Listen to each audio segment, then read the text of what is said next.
it's walking that line really well.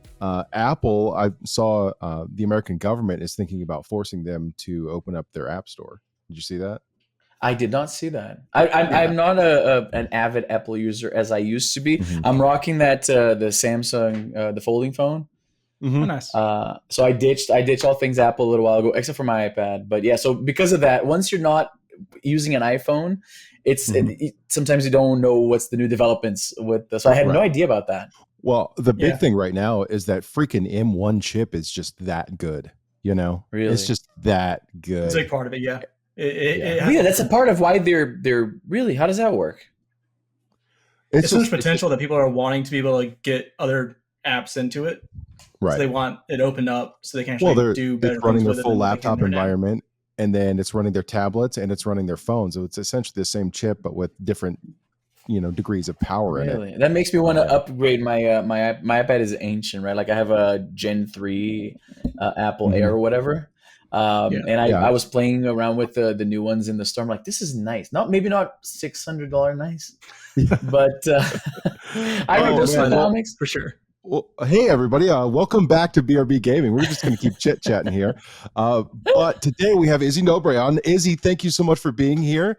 You're here with me, Thor, and my guest co-host Axryn. Thanks for so much for coming on, man.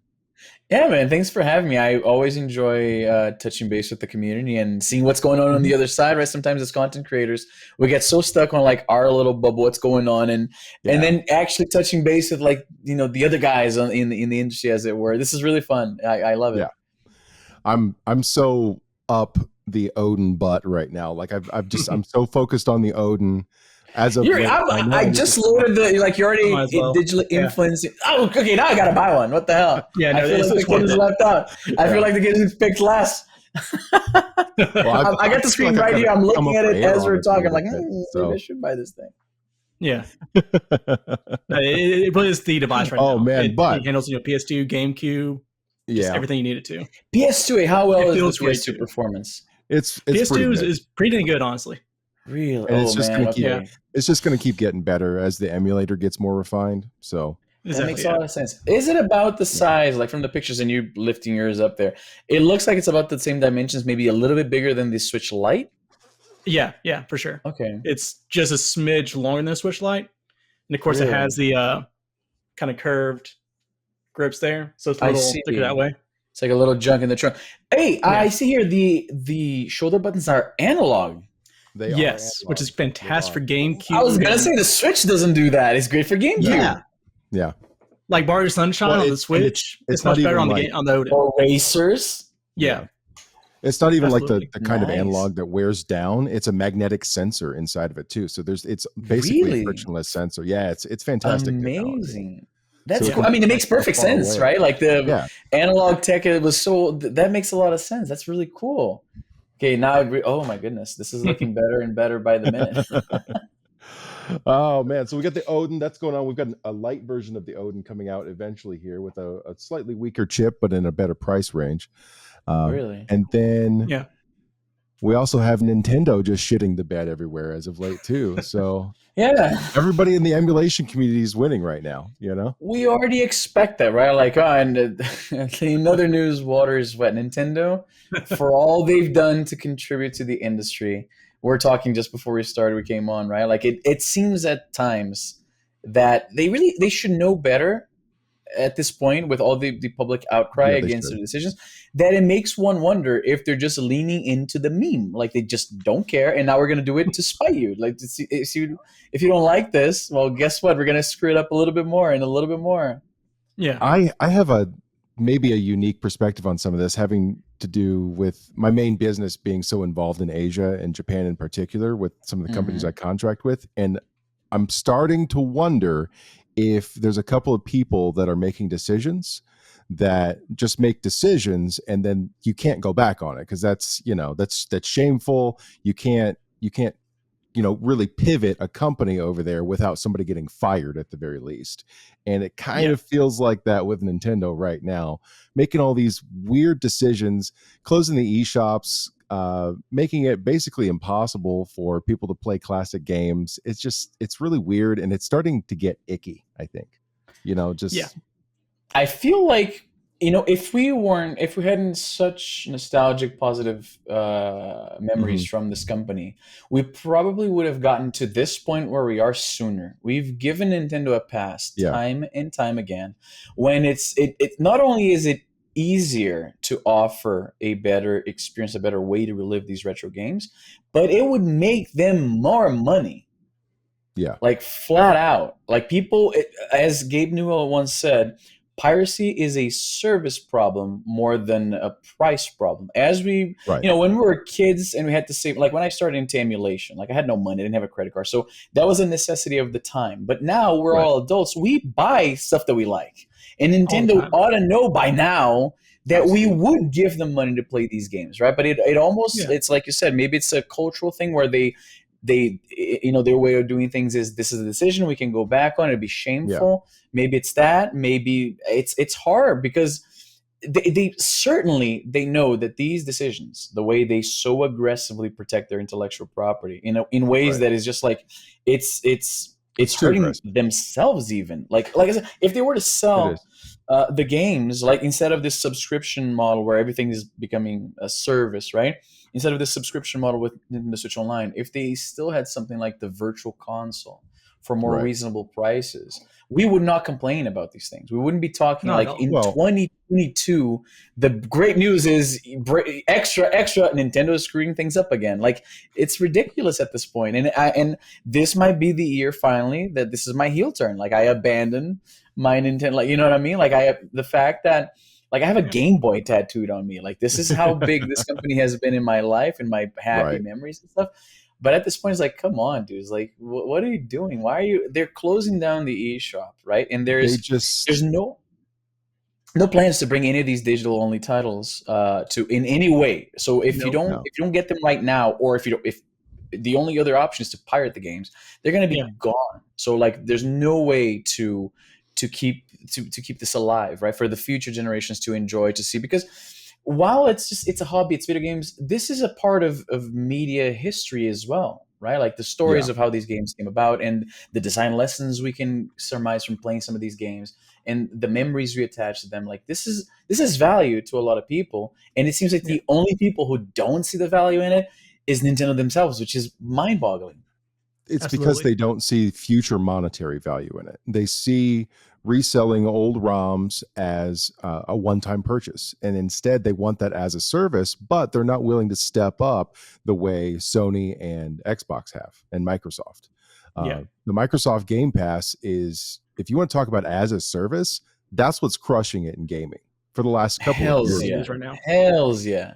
I wholeheartedly agree. Like what they're offering with Game Pass, and especially for portable fans, right? Like my phone, it becomes a portable Xbox, right? Like I Right. attach a little controller to it and I can play wherever I have good internet. It saves my progress. It pulled up my Xbox Live account from ages ago. So I still have like my list, my Yeah. list of friends, and like my save. I was replaying Gears of War 2 last year, right? It was the last game I was playing Mhm. on Game Pass when I was like super hooked into it. I go through waves. Like there's a week that I'm completely obsessed with something, and the next week it's something else, and and then I go back to the first one, and that's how I go through my back catalog, right? So I was playing Gears of War 2, and when I noticed, when it dawned on me that all my saves were there and I can just go back, and I was like, man, this is amazing. Yeah. Like the value, like you don't see people slamming Game Pass. You never do. No. You never see Not at somebody who all. uses Game People Pass love it. complaining. People love it.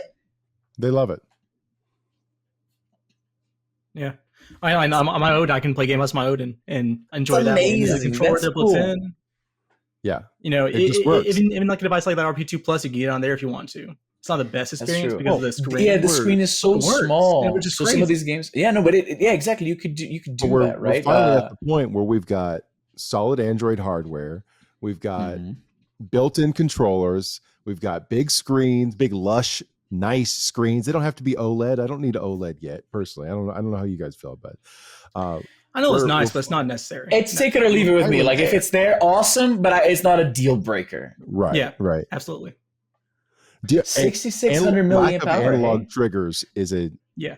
breaker for me now. I was surprised when I saw that. We're talking about it before coming Mhm. live, right? And I saw that they had analog shoulder buttons, which Nintendo themselves doesn't do, even though some of their Yeah, previous they build games on it. would benefit from that? Like you're talking about your Mario Sunshine or racing games, which also benefit from that fine acceleration control, right? Like Forza on Game Pass. It like feels Forza great on Game Pass. Oh, amazing, dude! Like I'm now I want this thing. It's hard in my like because of my career covering these systems. I have so many of them, which it becomes hard to justify buy a new one. But this one is looking tasty. The analogs sticks. Do they click L3, as well? they click down. Nice. Yeah. The only thing that's really missing is a way to like quickly get to like the Xbox like home screen. Right. There's no like home button for that kind of thing. I see. I suppose it's still great. Oh, okay. Yeah, because some of the games, some of the controllers that you pair to phones do one of the buttons, they usually have extras and one of them gets mapped to that functionality. When I use one that doesn't, I just swipe from the, I think from like the right to left. Swipe toward the top and just click the little button and it still works. Yeah. That's amazing. So you have a good experience Game Pass wise with the Odin then. Yeah, Game Pass, Moonlight, I've tried PS Play. I even tried that Amazon Luna just for, lulz and you were the guy using Luna. The one guy and the one just I did the trial, just try it out. It actually works, honestly. I'm not going to keep it, but it works. Okay. Yeah. Hey, whatever happened to Stadia, by the way? Is that still a thing? Man, they're dying. They're trying to, I think, sell the tech off at this point. They're going to bail which is really tech. It's just the service itself isn't. Oh my goodness. And that's what we all knew, right? Remember when they announced, it was like, okay, add it to the list of many products and projects that Google went for, and then went nowhere. I had a buddy who was a pretty big Stadia evangelist. I'm going to ask him, what's going on? How do you feel now? Yeah, he was so enthusiastic about it, and I'm saying I told him what was basically like the consensus on the internet. I do believe in game streaming. I think it's awesome. I think it allows us to on my phone I can play like more than 100 Xbox games with all the save, and like it's awesome, right? Mm-hmm. But I don't trust Google to deliver on that experience because they are kind of flaky with stuff like that, right? And they're not a gaming company, so they're not going to look at this like long term. They're going to see if there's a quick turnaround. There's people are not signing up. Well, we tried. Whereas Microsoft has the cash and the determination to like, we're going to make this thing happen. Yeah. Yep. And they did. Yeah. And they did. Have too. That's the thing. They actually have. Like Sony has PS Now and all that kind of stuff, which is okay. But it's not Game Pass quality yet. I had such a like crappy experience with PS Now. Like the moment that these services, like way back, I'm not sure if you guys remember, but one of the first mainstream services of game streaming, like cloud gaming or whatever it was even called back then, like 2009, I think. It was called OnLive. Yep. Yeah. And I was an early adopter. Yeah, exactly. And the experience wasn't quite there. There was still a little bit of latency for the games that I tried. But I used to write for a tech website back in Brazil, and I covered like the gaming beat basically. And I did a story on it, and I basically concluded with like, there's a lot of promise for this technology. It's clearly not right now. It's not like fully baked right now. But in a few years, and I even said in the article, the fact that this is basically all you need is a screen, a controller, and a connection with the internet. Soon enough, you'll be able to play these experiences, these console-grade experiences, portably in a way that's pretty accessible, right? And now that's where we are now, and so it's really exciting to see that came to fruition. Not with OnLive, they sadly didn't last. But I mean, it's at the point where you can stream in your own home now. If you have any moderate PC or anything like that, you can stream your own games. If you have a PS5, if you have an Xbox Series X or Series S or whatever, you can stream to your phone. You can stream to one of these Chinese consoles if it has 5 gigahertz and it's stable. I mean, it's here. It's finally here, at least within your own. It's awesome. It's awesome. I really like that.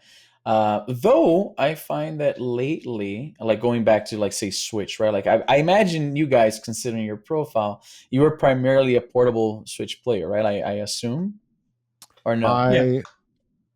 I personally play everything. I have the PS5 and the Series X and the gaming PC and all that stuff. I just love games. I actually just bought Stubbs's old Switch Lite, right? And I got it set up today, and I've been messing around with it, and I fucking hate it. Really? Why? Because I returned mine too, but I wonder if the same reason. Let me ask you this first. Did you had an original Switch, I assume, right? Yes, I did. Yes. Okay. I actually have two on that, did you play portably more or docked more? Docked. Portably more. Really? How interesting. You play docked more. Okay. Yeah. I play portably more, just like you. Did you? Yeah. Well, So I was explain in why it you for the want big to games. I wanted to play Mario and I wanted to play Zelda. Those were the big ones, right? And I didn't feel like the little 720p screen was going to do them justice, so I had to play them on the screen on Very my fair. TV. Those are games that I do prefer on docked as well. Right. Especially Zelda. So, I like Zelda I'm looking is for a that beautiful AAA game. magic. At the same time, though, now that I'm looking at this and I'm looking at their eShop and stuff like that, and I'm like, number one, these prices are crazy for 5-year-old games. Yeah, it's the Switch tax, my friend, and it's been like that, and it's going to be like that forever because people keep buying the games. So why change? Right. And then they don't sell either. There's never a good sale. I know, like the Nintendo AAA games, like forget it. Like they usually like 5 years in, you're still paying full retail price. But let me ask you, Thor. So you prefer docked, and you went with the Switch Lite. What was the draw originally? So you want to now experience these games like in a more portable form factor, right? Than because the Switch is not super portable, right? Like it's kind of unwieldy. I honestly just bought it for my daughter to play Animal Crossing to get her into video games. That's it. Like that's fair reason. That's a big plan for it. But then you hated it. Well, just messing with it. I mean, I haven't touched a Switch in 2 years, right? Like I just haven't messed with it just because I haven't really been drawn to a lot of the games that they've released. But I'm setting it up and I'm like, they still don't have themes. Yep. What the folders? The hell? Can't message your friends. I go to the eShop and I immediately get hit up for the online expansion pass thing. I'm like, I'm not what for N64 and Sega games? That's not worth it. I mean, I can play that handful of games. Literally every device I've had for the last 15 years, you know? I know. Yeah. And it's just not there.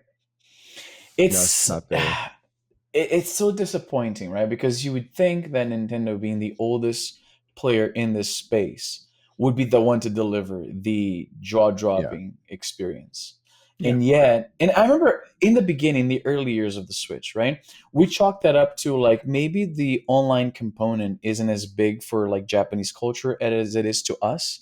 And that's why they're not so, because they've been primarily like their focus has always been like their center of attention always seems, at least from the outside looking in, is that they're primarily a Japanese company. And then if you guys in other markets want to play these games, that's great. But their sensibilities and their focus is with Asian cultures and what Asian gamers expect, which is why, for instance, the Xbox never did well in Japan, right? Mm-hmm. Never been a big player in that market, right? So I thought maybe because, in Japanese culture, the online experience isn't something that they care that much about, and that's why Nintendo keeps neglecting it. But that excuse, like, it had short legs, right? Because at one point, like, come on, dude, it's been years. Obviously, they're not the only market experiencing these games. Give us a little more. Like, they got to have the know-how to put together a half-decent online experience, and it's by design that they don't. I just think that they don't have the infrastructure. I think that they have. But what do you mean by that? How could they not? They're the biggest... Microsoft already has the servers and all that kind of stuff, and it is a really, really big investment, to get that far. They don't have the hardware to repurpose, and with the way that they've focused their company, I mean, they're going in one direction, and everybody else they're not even going the other direction. It's perpendicular. Nintendo seems to be really focused on single player experiences, right? Splatoon is extremely popular. I'm not discounting that, but that's the exception. It's the outlier. Right. So I do think one thing is not as focused on the interaction. I mean, there's no way, like you said, there's no way to message your friends. There's no real voice component or anything like that. I remember when they were first launching, it's like you have to jerry rig it's so silly. Like until recently, you couldn't pair Bluetooth headphones to a Bluetooth enabled device. That makes absolutely zero sense. Zero sense. That's crazy. Yeah. Like there's I do think one part of it, though, is that as far as the infrastructure, I don't think they want to invest in that because they're always changing how their consoles work.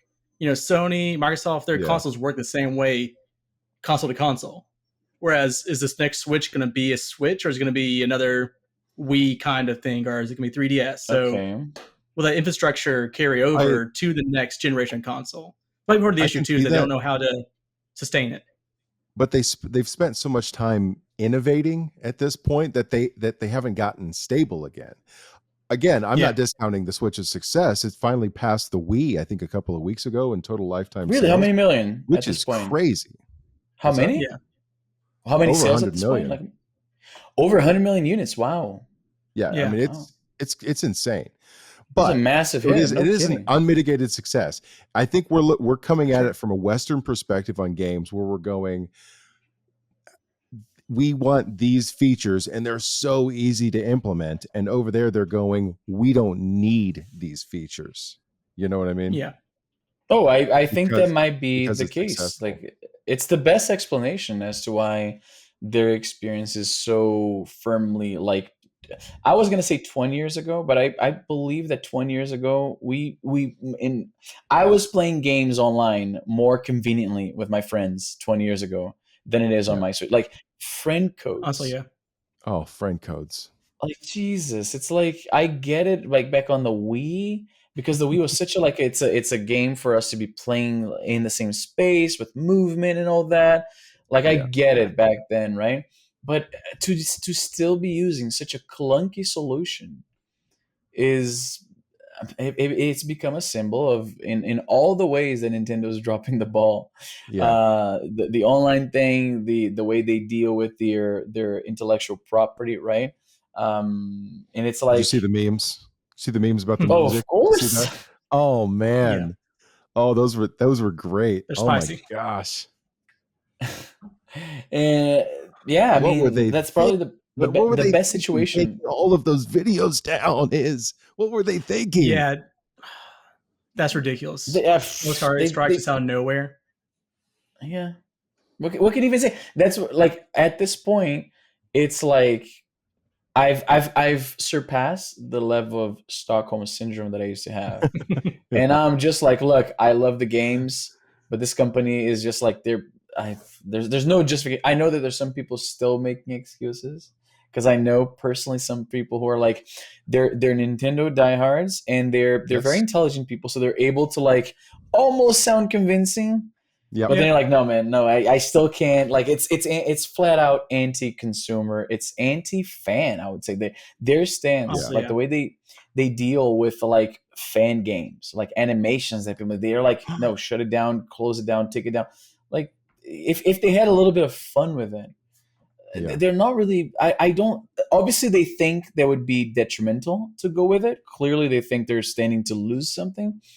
I wonder if at some point there's going to be a great revelation and Nintendo's going to like when one of the old guys was like at the head of the company, some of the the young blood comes in and starts to shake things up. Maybe, who knows? I have some faith for that. All things are possible, but not Yeah. holding They're my breath. It'll take a they're while though. so litigious. It'll They're be a so while. willing to sue. Just Yeah. oh, It's kind of gross. I think it's because we have this emotional relationship with Nintendo, especially from our childhoods, right? Where Mhm. we're looking at them and going, these are the people that made Mario. You know, these are the people that framed Right? our So childhood. whimsical And and then now fun, they're and the then people, right? Now they're the people that are suing everybody for everything and taking down ah. YouTube videos. It's not a good look. And Yeah. here's what it's going to take. I think because the problem is Nintendo has figured out that they have such like social capital with gamers that they Mhm. can keep doing this. And then they know that all the usual suspects, the influencers, everybody's going to complain and explain all the reasons why this isn't like I'm working on a script for the eShop closing down and what this means for gaming preservation, all this, and how Right. this effectively makes it so you have no choice but to pirate. You flat out No, it cannot buy does. these games. Like you have no choice.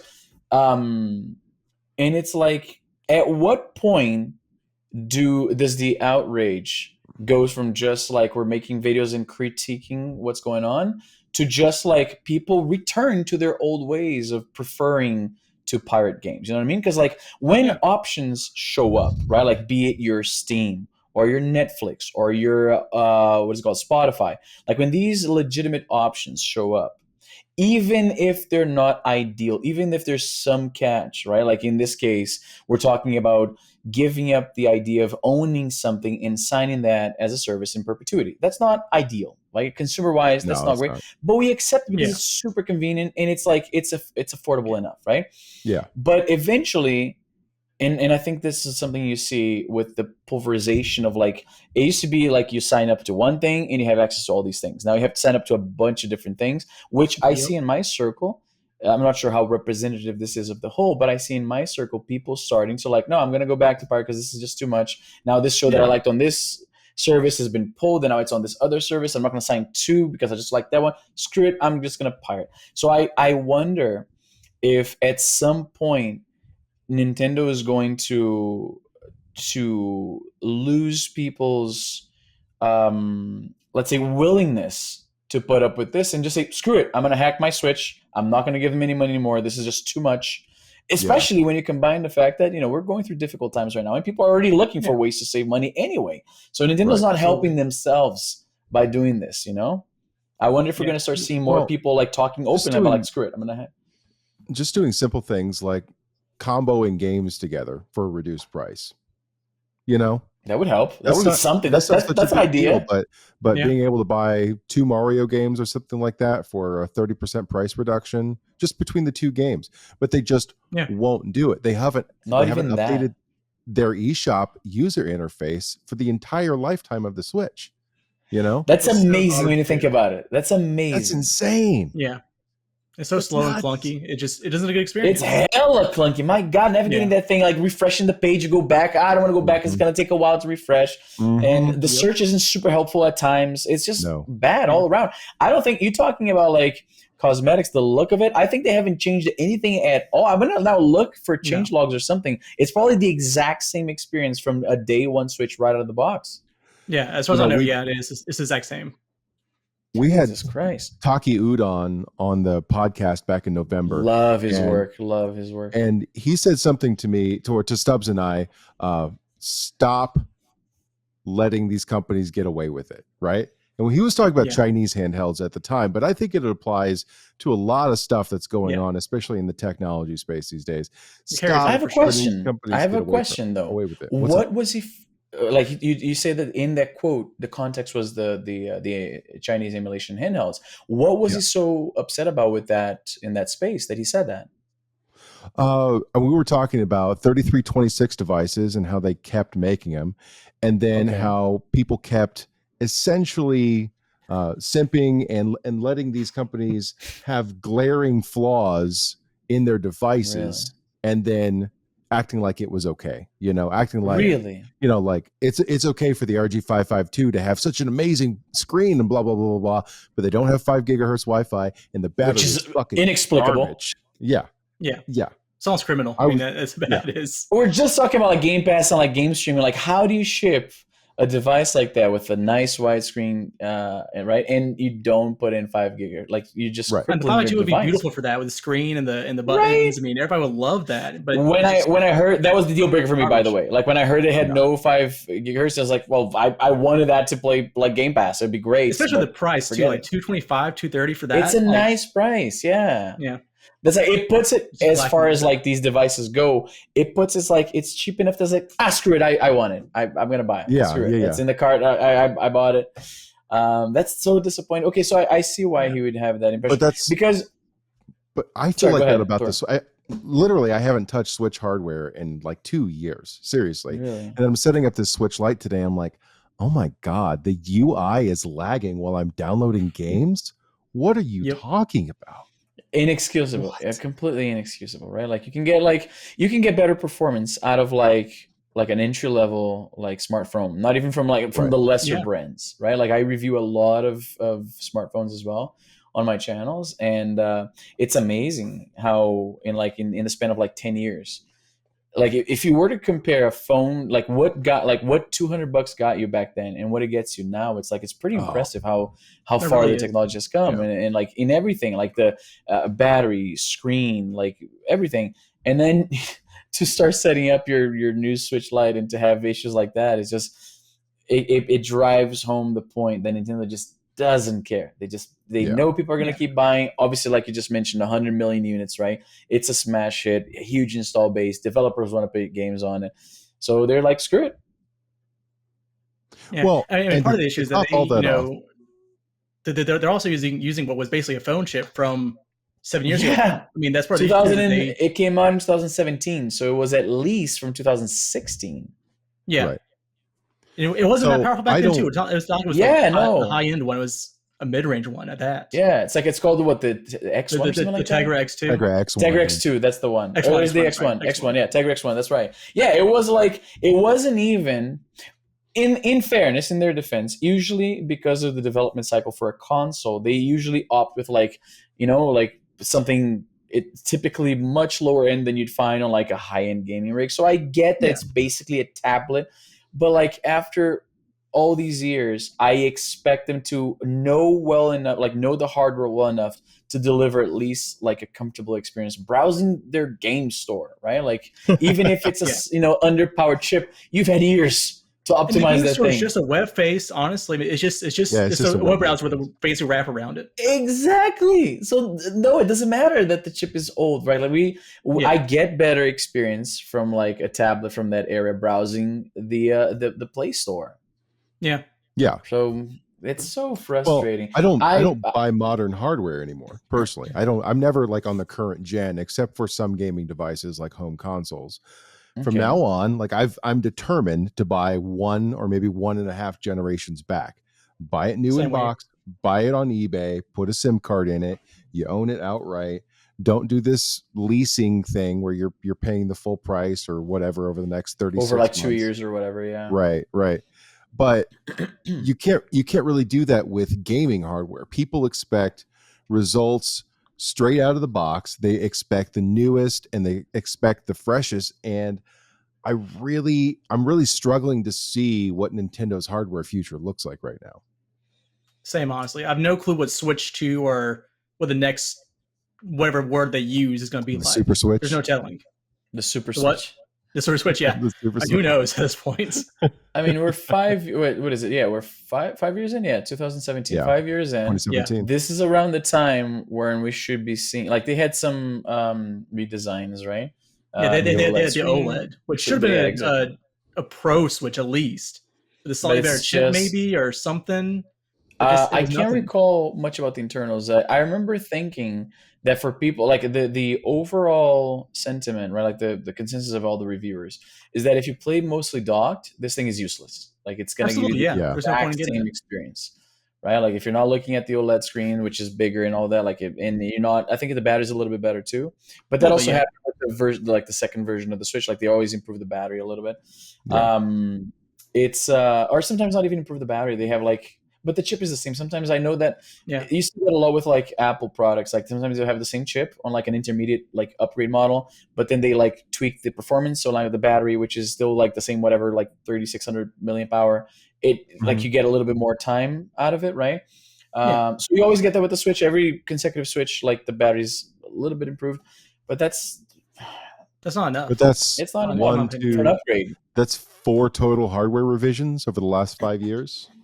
I think launch so, the upgrade that was unhackable, and then the Switch Lite and the OLED. That's basically been the revisions. Yeah, and the second one was just to prevent hacking. It wasn't there to make a better experience for the user. Yeah, it was just. I remember people saying, "Oh, the battery's a little bit better," but that wasn't the reason. That's not why they did it. That's not why they did it. No, they had to patch the chips. The only way to fix that bug, a lot of people to hack it, was for them to recall the units and then patch them and then re-release it. It's not going to happen. Like, might as well close up shop. Like that's the end of the company right there. Right. It's. I mean, I still love the Switch protective for the about their potential, stuff. They're so protective, and I understand it. But at least stateside, the way our intellectual property laws work, them being so psychotically aggressive against people who are making fan games and hacks and things like that, ROM hacks for their old games. Oh my gosh. Why are you doing this? Why are you acting like it's going to destroy your company for somebody to make an Ocarina of Time hack? That's crazy. I know. Like somebody, I understand. Look, to be devil's advocate for a split second, I understand that if you don't, like for these companies that rely on their IP, apparently if you don't put up some sort of resistance against people using your stuff like that, I understand that apparently it becomes harder in the future. So I get it. You have to set the But precedence. exactly. Apparently, like I did some reading about this years ago, like writing a script for something like that. And I remember finding, especially like when what pertains to like American law, if part of the tests for like for you to secure your intellectual property rights is that you have to determine, like you have to be able to show that you've always tried to protect it, right? Like you can't Right. just like You leave can't it. pick and choose your Apparently, battles. exactly. Apparently that's how it works. So I'm like, okay, I do see that. But again, they're so aggressive about it that Yeah. it's like Thor said, like they're almost acting like if some guy writes like a little ROM hack for Super Mario World, the company's gonna go on. That's it. That's the only thing holding up Nintendo is people. Can you even buy Super Mario World? Like I guess on the Wii Shop you can still buy it. That's it. Like so On the Wii on Shop the, and the 3DS. on the Yeah, 3DS, yeah. Like so, like but that's how soon you Nintendo can't. acts. I think Also, you still you, can. you can get the monthly subscription and get it that way, which is what they want. Right, for the Switch, yeah, like that's I'm sure that that's what they prefer you do. But even then, let's assume that's the big cash cow here. Like they almost act like, okay, if people start not signing up for Switch Online anymore for that Super Mario World, which is definitely going to happen if you allow this one guy to put up a ROM hack, that's it. Our company's done, and I'm like, come But on. they could And also, the too easily is that the create. standard consumer is going to go for the legal method. Yeah, They the buy more it for their kids convenient and stuff like that. one. They're going to go for the right way to do it. When was the last time you downloaded an MP3? I don't remember. It's been Exactly.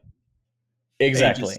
It's been ages. There's no need to. So there's no need to. Then that's exactly the same thing. If they were to offer something, in Nintendo is perhaps the best positioned company to pull something like this off because of their huge back catalog, right? Like they have all these classic games and all these important video game franchises. If they offered something like keep Switch Online, okay, but then you offer something more like a Netflix where you have like a much bigger catalog and you're not like nickel and dime, like okay, in 3 more months there's gonna be 2 new games, and then like okay, see you guys in 6 months for the next update, and there's always like one game that people actually want, and then some obscure game that you never even heard of.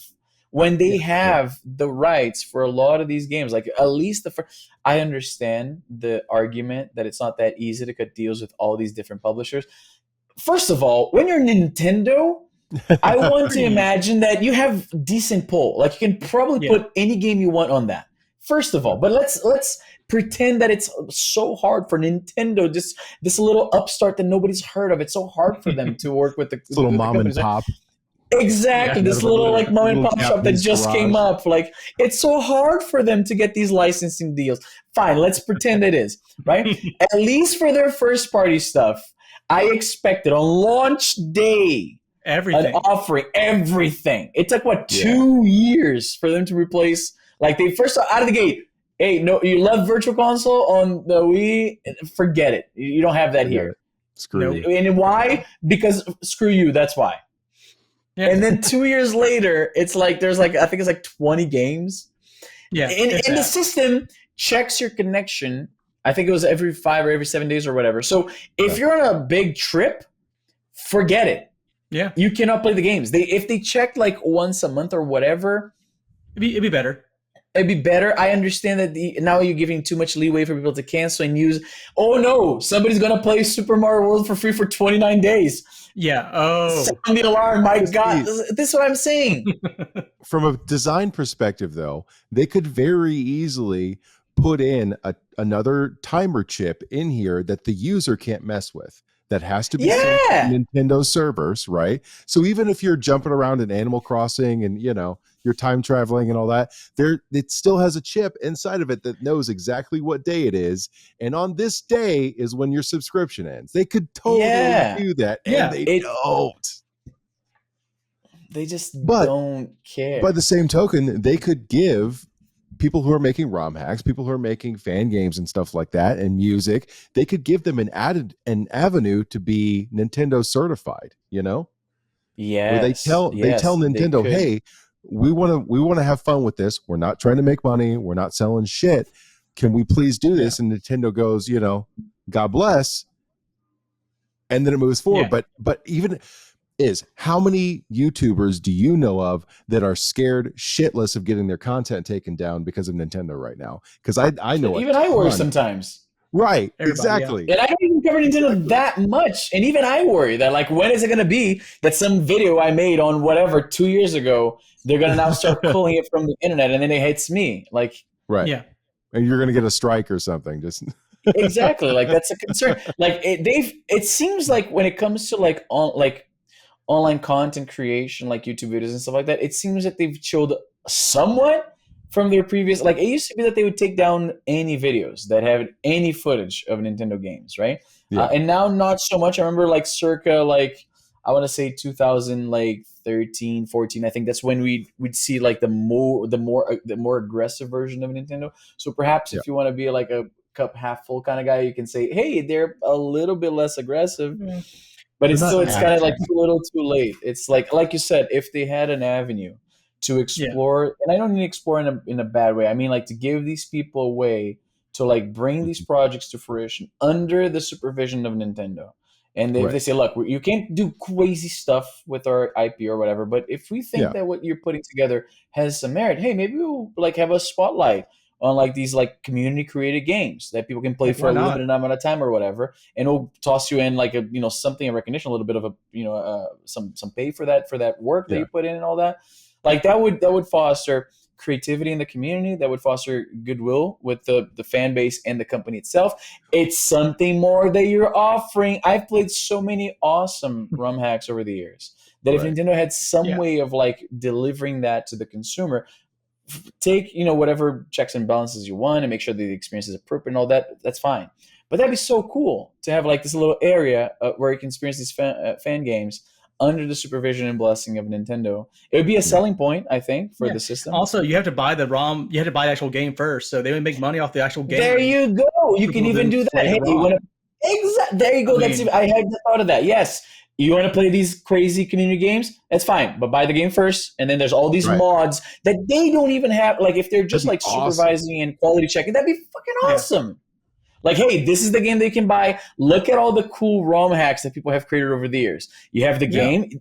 They're getting the money for the game. Like, charge your, like, Super Mario World is a good example because it's an old game that Nintendo has made money. Like, Super Mario But people World will pay has paid its- $9.99 for Super Mario World. Yeah, You know? I They bought it at will. least 3 times I can think of.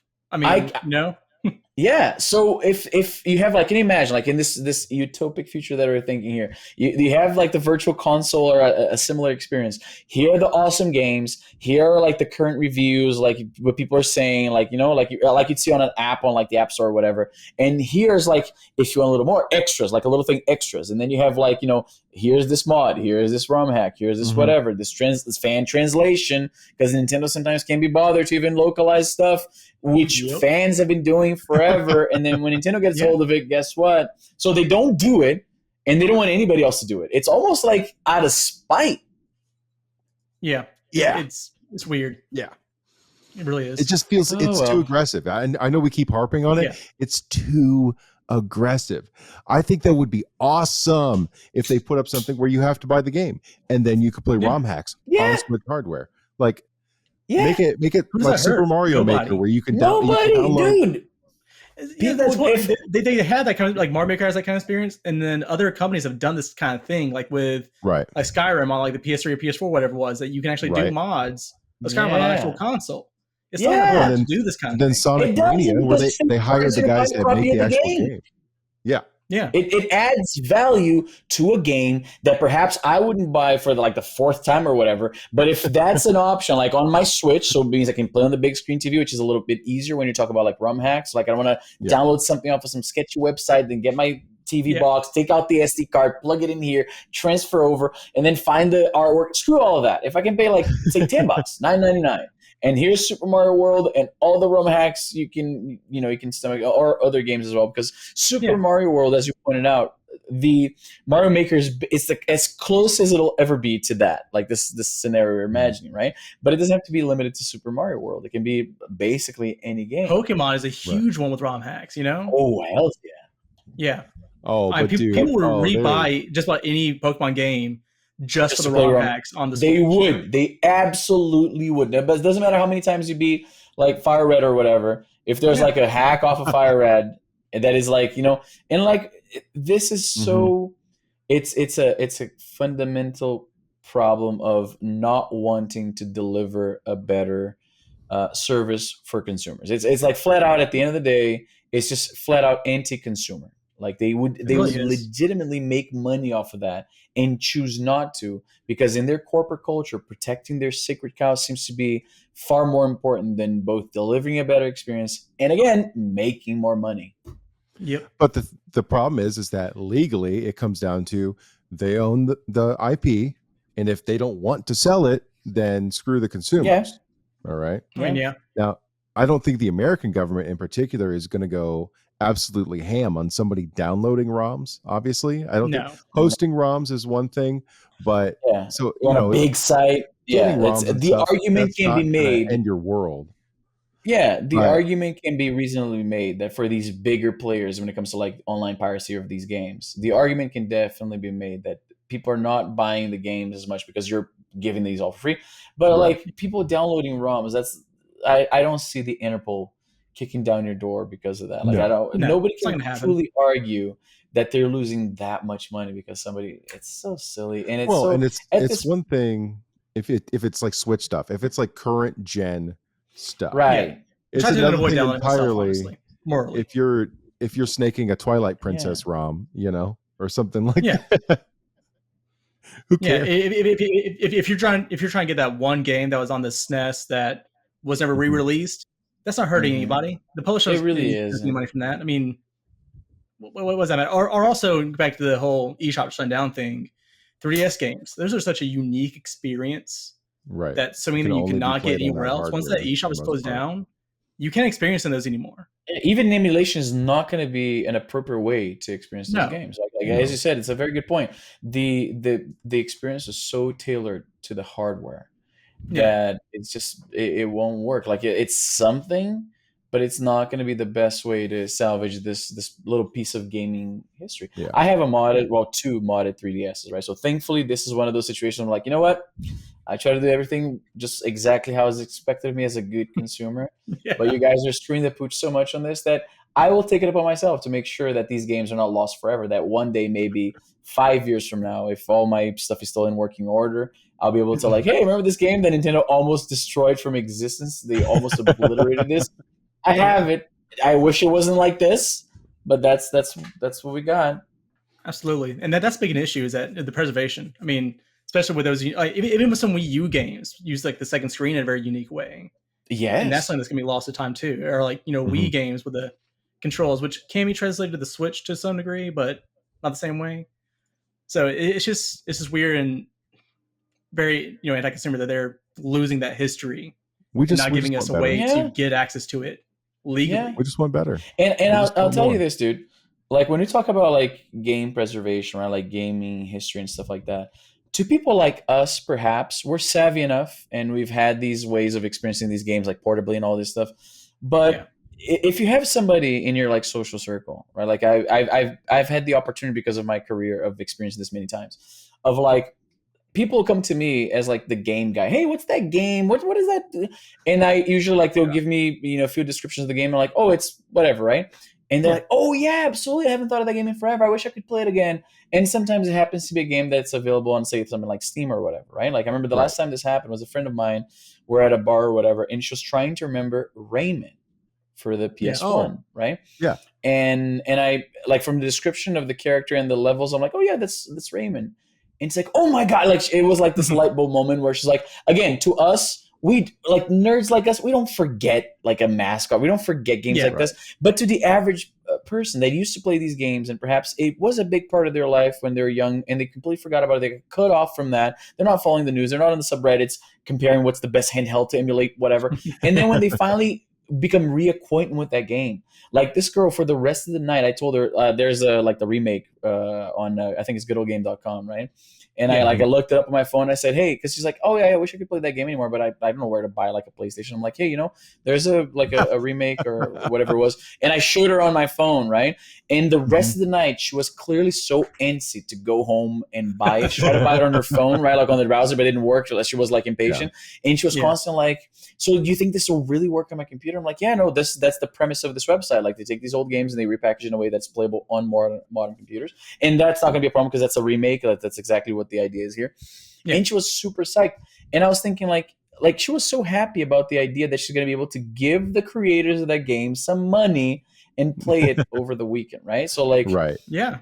it's like I'm very passionate about that idea of reconnecting people to these games that they used to love, because doing that myself has brought me so much joy, right? Like re-experiencing these games and maybe being a little bit more mature and being able to really appreciate some of the things that were a little below the surface the first time around. Like there's a lot of different Absolutely. ways you could go about revisiting these games, and But I'm passionate about game preservation.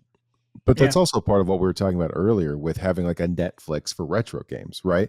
Like we would pay that in a heartbeat. I would give Oh, them $14.99 a absolutely. month, to Yeah. stream games and stuff Easily. like that. I can play it I on my would do that in a phone and on the heartbeat. TV and like on everything on my Right. Switch. Yeah. And that would I be can a way. trade game. Can you imagine like we have like Pokemon Red and then it's like fully online, and because like when you emulate, like Pokemon is specific, it's a specifically good Yeah. example for this. You can play Pokemon on like I look around my office and I see like 15 devices that I can play Pokemon I can play on. Pokemon Right. Red. It's Yeah. not as Right. easy to like play I with have a that many on friend my and desk do here. trades and stuff like that. So for Yeah. a game like Pokemon, right, that's such a massive title for Nintendo.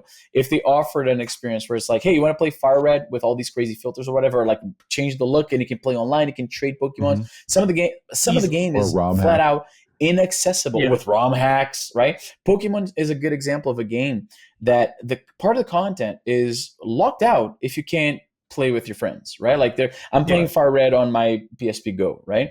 And my starter is a Bulbasaur. You cannot catch a Charmander or a Squirtle in the game except if you trade with somebody. So effectively, I cannot play the game fully just because the company doesn't offer me a legitimate way to play this and like play with friends and stuff like that. The eShop on the 3DS, at least you could buy those games. But as Yeah. far as I can recall, you couldn't play those online. I think you could play You them could locally. I think you can trade could trade locally, them. and you can put it into the Pokemon Bank, which is nice because you can Right. get That these is nice. I way. remember that. At the time Which when actually that is came pretty out, impressive that they did that with like Pokemon Red and Blue like that. There's like ancient games that go like all the way up to Switch at this point if you want to. that is So that's cool. awesome. That is awesome. One of the few times when they're like, "Hey, see that level of attention to detail and Yes. like that desire to give a decent experience, do that to the other stuff too, not just this Yeah. one." Right. You can see a Well, I hint mean, of look it how in excited what we they are want about to the do. They one just don't do time it that they broad did enough. that. The one The time one they did time. it though, that was awesome. But they The one don't keep time. doing it. No. Yep. It's almost they screwed it up. Maybe they if I almost want to say they did that on accident, that it works that well. Like it's so uncharacteristic that it's like some Yeah, designer this. had that feature and Nintendo Brass is like, no, what online no. And then they forgot to change the code and it was released accidentally, and it's like accidentally good because it's so on the other direction of what they usually do with their properties. But yeah. It plays crazy. But now I want an Odin. That's all I know. At this point, I'm far more inclined. I'm far more inclined to pick up a Note, and then it's funny because you had a bad experience with the Switch Lite. I had the same thing. I did a video at the time, and it was way more controversial than I expected. It did way more views than I typically do, and a lot of the comments were angry Nintendo fans. And at the time, the reason I didn't like the experience is that the way it managed save games was just you had to manually download saves from the cloud. You manually go into an area of the menu, and then you choose the game, and then you hit and say, okay, I want to refresh this. And I'm like, dude, that's not cloud saves. That's not how you do that. Exactly. I'm like, this is the dumbest way to go about that whole structure. Like all these systems, I had to do a video showing like going on Steam. Like I'm booting up a game on Steam on here on this computer. I'm going to exit into this one and then exit into this one, and it's completely seamless. Like I get all my saves carried over, and it's complete under the hood. Myself, I don't have to do anything to make it work. It just works. And then I go back into like the Switch and like, okay, now look at this, and I have to like manually select. And I think now they probably have changed that. I would expect, but at the time that was my main complaint that I had a Switch that I was going to leave permanently docked, and I'd have a smaller Switch to take on travels because it's just lighter and easier to carry around. Not by much, but every little bit helps when you're trying to like stuff a bag, right? Yeah, for sure. And and I'm like, I'm gonna return this, and it's funny because I could with the revenue. The video was pretty controversial. It got like lots of views, and the revenue from that video would have allowed me to just like basically keep the Switch for free.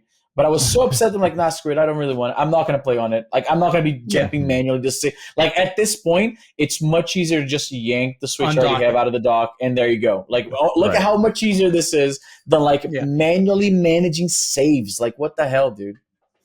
Yeah, I think it's like I think 1990s. the big disappointment. Ridiculous.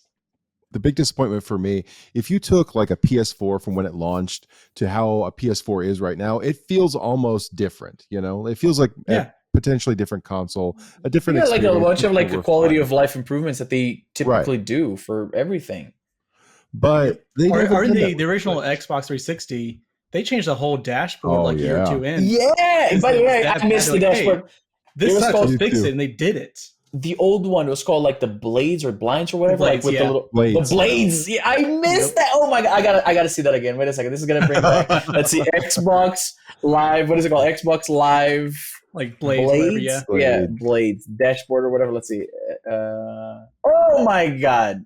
Yeah. It looked kind of cool, but it was very clunky. It clunky as hell. It's funny because I can in my head I can hear the little whoosh as you went through the other ones. It's a little bit like skeuomorphic. It's supposed to be like the tops of like folders almost that you're flipping through, which is like skeuomorphic design was so prevalent back then, right? So, oh my god, the sounds, dude! And you could play MP3s. You could play the little stick, like a thumb drive, load MP3s. Plug it in and play games listening to your music. Yep. Even modern consoles were missing that to some degree. You know, it's weird. Dude, I remember I beat Gears of War twice, just listening to like metal and stuff. And it made playing online, like playing a hard mode, listening to like some pumping music. It was dope. It was great. Halo with like music playing when we were with friends, like doing like co-op and stuff. Hell yeah. You can't get that nowadays. You can, but like it's just different. You have to do like 3 different things to make that happen. I wonder if you can buy now I wish I'd never gotten rid of my Xbox because like I still have mine. To be able to play with this old dashboard again, that would take me right back to like 2006. Yeah. Holy absolutely. crap. It's like time traveling. I missed it's kind of time. It's like an emotional time travel. Because dude, like, oh my goodness. Oh man, like I did not think. I had a feeling this like the screenshot will like really take like hearing the sounds and remembering what I did. That's why like these like game related like nostalgic moments are so cool, right? Because these are so for people like us, right? These are such defining moments of our like socializing with our friends, connecting with them and talking about that stuff, getting together to play and stuff like that. And it's more than just like, you know, like the processor and this and that. It's like people like us, this was like a big part of how we connected with one another. Absolutely, right? yeah. Like, my brother and lived not in just the online, States. couch co-op and all that stuff, you know, just couch co was a big thing. Me and my friend would get off work almost every day, go home and play Halo 2. And that's just what we did. Just get off work, go and play Halo 2 like midnight. He would go home, do it again the next day. It was just every day. It was great. And you're talking about life, you're talking about stuff like the game almost becomes this like it's like a social thing. Like you're not so much playing as you're bonding with your. My brother used to live in the States around the time when Battlefront 2, like the original from 2006 came out. Yeah. Right. And I had a PS2 and I had the modem and everything because remember back in the day you had to buy a separate modem for your console. My God. Yep. The Dreamcast had it figured out before like Sony did. Honestly, and I would play with my brother, right? Like I lived in Ontario at the time. He lived in Florida. So we'd hop on and play Battlefront 2 because we're huge Star Wars geeks. And we're like talking about life and what's going on and like shooting stormtroopers or whatever. Oh man, that's life was so much easier back then. It's hilarious. It was. Well, see, 2006 isn't that about as long as you've been doing YouTube stuff at this point?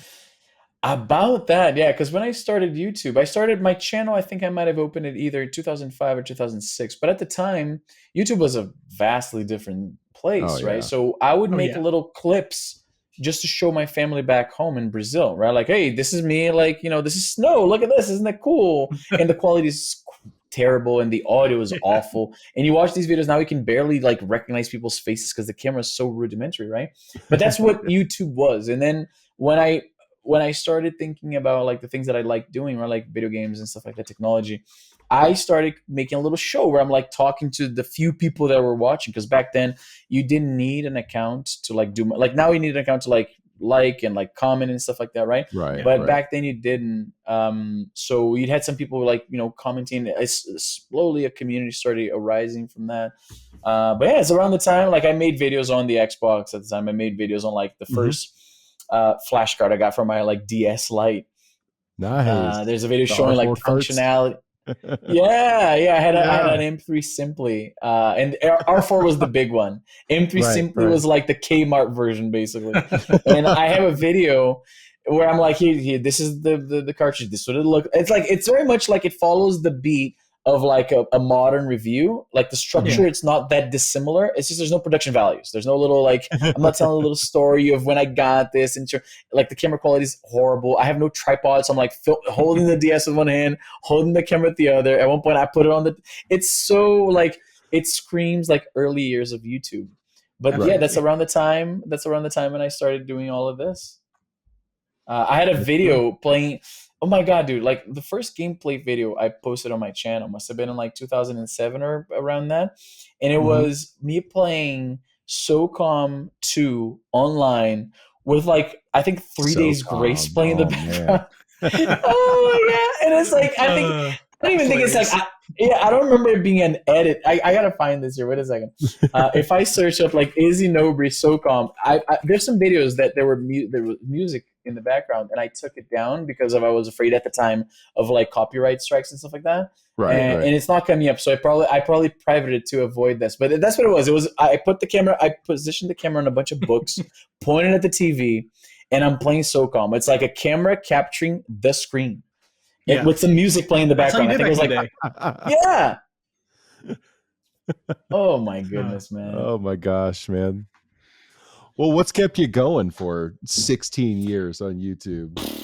Well, to be perfectly frank, after it became like a job, right? Like it pays the bills. That lights a real fire under your ass to like keep productive, right? But for the longest time, the content is king. I feel bad even because I've been on a bit of a hiatus and stuff like that. I moved recently. There's a lot going on in my personal life that like just takes me away from the computer, which after 16 years, probably for the best. That's fair. But it was just like connecting with people. It's good to have a little break. The algorithm gods will punish me for this little break I'm taking, but sometimes it's good to live outside of the computer with touch grass, as the kids say now. Right. But to answer your question, it was just really when I started making videos, right? Because like my YouTube channel, the main one, the big one, is in Portuguese, right? But it wasn't always the case. My first videos on that channel were in English. It's just that I had a popular like comedy blog at the time. So when people find out, like we didn't back then, the internet wasn't like, hey, I'm this personality, this niche micro celebrity. Here's my social media. Here's my Twitter. Here's my. It wasn't like that back then, right? Like back then it was like I have a blog and there's this stupid channel that there's no name. I just named the account Izzy Nobre and I just put some random stuff in there. I wouldn't advertise it, but people start discovering it. And I remember because I already had this like built-in audience from my days as like a comedy blogger, right? I would bump into people like out in public and they'll say things like, I remember a shift where they would say, "Oh, you're Izzy. Love your website. Love your blog. Love your like stories or whatever." And then it slowly started switching to, "I love your videos." And I'm like, but that's just like a side thing that I don't even advertise. And then that became, I started to find my voice, so to speak, and that started attracting a larger audience, and that became more normal. Like I would hear, I like your videos far more than I like your blog. And then it got to a point where the newcomers, the channel surpassed the blog. And I would see in the comments somebody saying like, "Oh, Izzy hasn't updated his blog in a while." And then the reply is like, "Oh, he has a blog?" And that's when I started saying, "Oh, I guess I'm a YouTuber now." Like I used to write, jokes on this website and now I'm a YouTuber. But even then, the idea of making money with this, it was just a matter of like, this is my identity now. Like I used to write comedy. Now I'm telling jokes in front of a computer, in front of a camera, and talking about like Right. the latest PSP release. The PSP, in fact, was what created my career. I was making videos in English. A lot of people started finding my channel, and they're like, "Hey, why don't you put subtitles? Why don't you do it in Portuguese? There's way more people who know you in Brazil because of your blog. So make videos in Portuguese." So there was a transition where I was making videos where I'm like, speaking English. Hey guys, this is Izzy here. This is the new. I'm reviewing like iPhone games back in like 2009. Right, Yeah. like check this out. Wait a second. If I look this up, it's called Gang Stars. I remember this. There's a game. It was basically, remember Gameloft? Yes. Vaguely, yeah. Gameloft, I'm gonna type it in the chat here. You can check. Gameloft was a company that made basically like rip-off games on mobile platforms. So like, there's Halo, and then there's like Nova, which is like very clearly Halo, but like not like kind of like a knockoff version of it. So like, there's GTA. There's no GTA in mobile, but there's Gangstar, which is basically GTA. So they were known for being like a rip-off company. So I made some reviews of their games because, like, you can't play GTA on a phone, but you can play this thing. And Right. that video is like from 12 years ago. That's in English, right? But then it Yeah. got to a point where I'm like, okay, I'm gonna make content in Portuguese, and there weren't many people making content like that. So if you're like into like portable games, if you're into like the PSP or the DS, and you happen to speak Portuguese, I was the one game in town, basically, right? So I got in the scene before a lot of the bigger players like showed up, and that's how I started developing an audience, because there weren't a lot of people. Like, if you want to hear like what's this new model of PSP that's going to come out, either you check IGN if you speak English, or you check like these few YouTubers who are like, in Mhm. the early days creating content like that, and I happen to be one of them, and that's how I built my audience. But on top of all of that, isn't like getting gaming hardware and stuff like that in South America still pretty expensive? I have a whole video on that. In fact, like growing up, it's Oh, called do Growing you? Up a Gamer in the Third World or something like that. And I talk about how historically, for people from like my side of the world, these items, they're like, we would associate ownership of these items with like being upper class, right? Mm.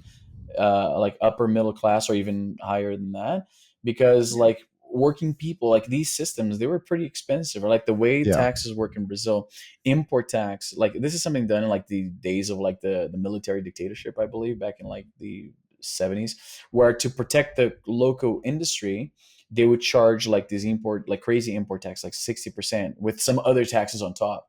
So Right. when you take into account that our money is worth so much less than like the dollar, right? And then all these fees on top, it's very expensive, right? So most of us, a lot of us have memories of like playing games on like our cousin's house, because they're the ones in the family that were better off, that could afford these things, right? Right. um, and despite that, there was a pretty active, because there were some companies that were officially licensing some of these systems to sell in Brazil, right? So like Mhm. Nintendo was officially, they were officially in the country, right? So like they brought the like the Game Boy, for instance, over to the country officially. So there were like ads on TV in Portuguese, right? Like with the price in Brazilian currency. Right. So there was a moment where, even though inflation and like poverty and all these things that are common in countries like Brazil, there was a moment where like Brazilians my age remember, hey, there's the Game Boy on the TV, and there's some financing options at the store. Maybe I should buy one for my kids or whatever. Mhm. But it was by and large, like, it was a bit of a luxury. Like, so like Yeah. typically the systems we grew up with in Brazil, they were like a generation behind. Okay. When the N64 was booming in the States, we were like still playing like NES and SNES. Like, I grew up playing Atari 2600. That's a system from the 70s. Like, Yeah. I I was actually have born one in in my the, closet. yeah. So like when I Yeah. was a kid in the 90s, the 20, there were no Americans playing 2600 anymore that much. I don't think. Like, you guys Not were It was playing really. rare, like, but it happened. yeah, I'm sure that there's got to be few for sure. But like, you Yeah. guys were playing like N64 and Yeah. PlayStation when I was playing Pac-Man, the shittiest port of Pac-Man on the 2600. I was playing like the Spider-Man game. I was playing Pitfall, right? Yeah. Because that's what happened in these markets. Like, these systems, they, as North America grows out of, like, they grows out of favor with North American audiences, the price drops companies are trying to get rid of stock that didn't sell anymore. Like, you know how it goes, right? So like these developing markets is usually where these things find a foothold. And with the NES generation, it was interesting because this is something I don't think most North Americans are aware. But there were a lot of NES clones that like took official cartridges, like official hardware from Nintendo. And you'd find them. It wasn't like a sketchy thing. You would find like an NES clone being sold in the same store right next to an NES, right? There were a bunch of them. Oh, absolutely. Wow, it wasn't like, because today you would associate that with like, oh, it's some weird like Chinese website or something. It's like something like super not mainstream, right? You wouldn't expect to see a video game console clone being sold in a legitimate store right next to the real thing. Like you'd find that maybe like a flea market or something, right? Like something less official. But there was a moment in Brazil where like these clones, like the NES clones were rampant in Brazil. In fact, I would myself, the first time I saw an NES was like when I lived in Canada already. And I was surprised by how big it was because I had only ever seen pictures. Like the NES games that I played as a kid were never on an NES. It was always on these clones. Right. They're super popular. Some of them were made in Brazil.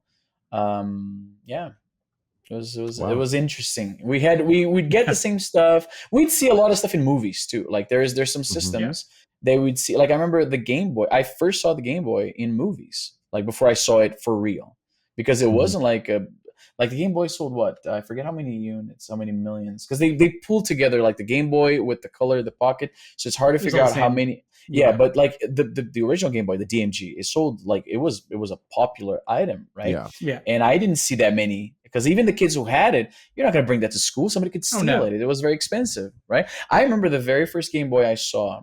People had this reverence to the system as well. Like they took very good care of them. They would keep the box and like the styrofoam inserts. They would put it back in the box and like.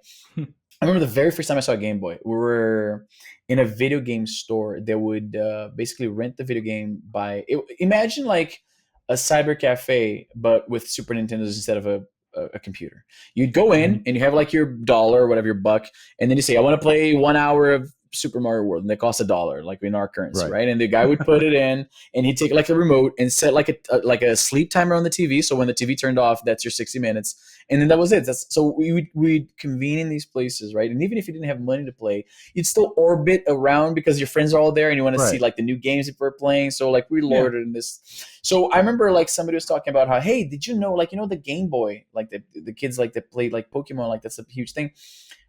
You can. There's a new cartridge now that you can play the Game Boy games on the TV. Like, so you can play, like, basically they're touting, like, Switch-like functionality. You can play this game portably or on TV. At one point. Yeah, Super Game Boy it was called. Cool. Yep. Yeah.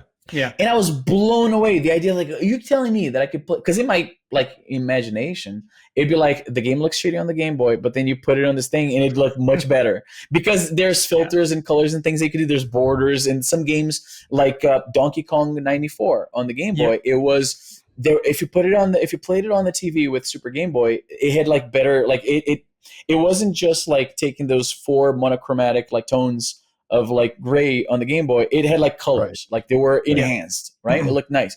But in my head, it was like it would turn into like a Super Nintendo game. That's what I thought it did. Because back then, like the publications, like the magazines, they hype things up. The images sometimes were super small and blurry. It's hard to really understand what you're seeing, right? So somebody says, hey, you know what? So-and-so's brother, he got a Game Boy last Christmas. I saw it. And I'm like, no fucking way. He has a Game Boy. Yeah. Oh my God. Do you think you would show it to us? Yeah, let's go to his house. Maybe he'll show it to us. Okay, so let's see. So we like did a little like convoy because I was hyping everybody. Dude, the guy fucking has a Game Boy. Oh my God, I never seen one. Let's go. Maybe he'll let us see. So we like did a little convoy to this kid's house, knocked on the door, and then like we're friends with his brother. So we're like, I hope he's home because he wasn't home. So we're like, hey man, like I'm friends with your brother. Like we heard that you had like a Game Boy. Like, do you have any? Like, can we see? Like, legit, this is what happened. Can we see it? And he's like, yeah, okay. So he goes in and he brings the box and he's like, we're sitting down on the sidewalk and he's like, hey, please don't be like grabbing anything. Like, like I'll show it, but like let's be careful because I don't want to break it. So he opens. I still remember him like sliding the thing out and then like everything is like neatly put away in like the styrofoam. It's funny because it's supposed to be a portable game that kids would like be able to play anywhere. But our reality was he only plays this at home because it could get damaged or stolen or whatever. Right. Yeah. Yeah. And now I have one right here. Like I grew up lusting over the Game Boy so much that I have like a whole, like I reach out from where I'm sitting and my hands will find a Game Boy around me. Yeah, it's crazy. Yeah, love the thing, like the tattoo, right? Like that's commitment right there. It Yeah, is. yeah. So what's it like nowadays with Brazil and technology? So things have gotten a little bit worse in that these companies, a lot of them, don't have official representation in the country. So all the devices you find are imported. So, Right. either they were imported irregularly, like say you have a cousin who lives in the States, is coming over for Christmas. Hey, can you bring me like a PS5, please? I'll give you the money or whatever. So you don't pay the taxes. It comes into the country, you don't pay tax. So it's a little Right. more affordable. Most people, the way they end up buying these systems, it's either secondhand or they're going on a trip to the States for whatever reason, and then they take that opportunity to buy one, because if there's like a limit to how much you can bring home, I think it's like $500 or whatever. Maybe it went up in the last few years. So that's the big opportunity. Like I'm gonna visit my family in Canada or the States or whatever, and I'm saving money before the trip so I can buy a PS5 there, right? So, I'm not sure how popular the newer systems are because of this, the price thing and the economy and everything like that. Yeah. But older things like the DS Lite was huge in Brazil. Really? I didn't know that. I already lived in Canada when the DS came out, right? So I was like, I did a video one time, and I think I mentioned like just thinking out loud. Here's my DS. I'm not sure how familiar Brazilian gamers are with the DS, because I know that the Game Boy was big, big-ish. Like we saw commercials on TV, and I managed to see somebody that actually had one. So like that's our, it's at least I knew that was a thing. Like I knew it existed, right? Nowadays, there's no Portuguese commercials for like systems, as far as I know. Like there's no Portuguese ad for like the Xbox or like PlayStation 5. As far as I know, I don't think that's a thing anymore. Like my generation, we're used to seeing that. But because you're watching like more. What's that? But because those companies don't have any business representation, they don't have any financial representation, so they're not advertising, is what you're saying. Exactly. Right? That's my understanding is, I think the Xbox was for a brief period manufactured locally in Brazil, and the price, it was much more affordable, and they had like, official tech support, like support, right, like in the country and stuff like that. Around the 360 era, I think that was the case. I'm not sure if they still have that official representation, right? Because it's not just about the price too. There's also a matter of like support, right? Like when you buy a system in the States, you bring it back home. If it breaks, you're screwed, right? Like when it's officially supported in the country, it's much easier to get service and everything like that. But it's hard. Generally speaking, being a gamer, being somebody who's into tech, and you live in like these developing nations, it's there's a premium, and then your investment can be stolen. Like worrying about your security is not in countries like Brazil. Like I don't think I know many people who have never been mugged, in Brazil. Like it's common to be mugged. I was mugged in Brazil. And here, like that's not part of like the day-to-day experience, right? Like have you guys ever been mugged? Yeah, it's something happens, but it's like in Brazil, in a country like Brazil, is almost an inevitability, which also puts a damper on your enthusiasm to spend your entire paycheck on this, which is basically like being completely pragmatic about it. It's a toy. It's like a distraction. It's for leisure, right? So like people have other priorities. So it's been historically hard to be into games in a country where the economy sucks. One of the things that I've heard about, I have several gaming friends that play Final Fantasy 14 online with me, that live in Peru, and they have a lot of issues worrying about their gaming hardware because their electrical grid is fairly unstable. Yes, and I forgot about that. Constantly worried about their consoles and PCs getting fried. So. It's something that I hadn't thought of in so long, but we usually have. It's like kind of like a surge protector type thing. That you wouldn't turn on any expensive. I'm not sure if it's still the case in Brazil specifically, but but when I was a kid, you like to plug a computer right into the wall socket is basically kissing your investment goodbye. Like it's sure enough, like power outages are so common that they were bound to damage your stuff in some way. And in fact, it's common. This is something that I never heard of anybody doing here, but it was common back in Brazil to sue like the electric company because you bought a new TV and then the power went out and your TV got fried. So people would sue the electric company for that. Like that's a common Would they thing that actually people win? did. Oh yeah, they actually won. Oh, Thankfully, really? consumer Okay. protections. Good. Yeah, consumer protection in Brazil. It's because companies behave in a way that's almost like, I got the sale. Screw you. Like I don't owe you anything anymore. You bought it. If you break, like screw you, Yeah. right? Like that nature of doing business prompted the development of pretty robust consumer protection laws.